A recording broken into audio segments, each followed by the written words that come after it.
Тэгэхээр яс сэргэжилт гэдэг ямыг тодорхойлохдоо яг хэмтэй ясны хамгийн түрүү эхэлж сэргэгчдэг ясан дээр хэмжих ёстой байдаг. Гэтэл тэр жижиг үйлдвэр сүүгээр суурьтай ийм аппаратуудаар хийх тэр зэрэг эднэр болохоор жижиг хатуу ясан дээр хэмжиждэг. Хатуу яс болохоор хамгийн сүүлд сэргэгждэг учраас сэргэжил байхгүй гэсэн үнэлгээ өгöd байдаг байхгүй юу. Тэгтэр зэрэг зөрөөтэй гэсэн.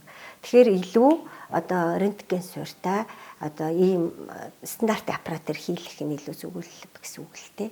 За сайн байцгаана уу?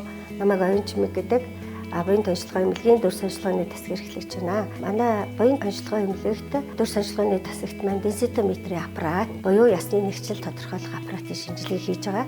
За энэ аппарат нь бүгд найрамд Солонгос улсад үйлдвэрлэгдсэн Пермус нэртэй ийм аппарат байгаа.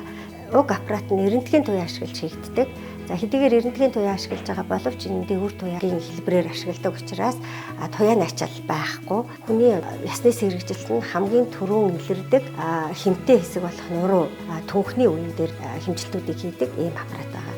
Хитай суурьтай ийм аппаратууд бол жижиг ийм одоо яснууд дээр үздэг. Энэ нь бол нэлээд хатуу яснууд дээр үздэг учраас нэлээд хожуу шатанд илрүүлэх ийм одоо алдаатай гэх юм уу да ийм байдаг. Тийм болохоор одоо стандартын ийм рентген туяа ашигласан аппаратаар ясны сэргэжилтээ тодорхойлох нь илүү чухал байдаг юм аа.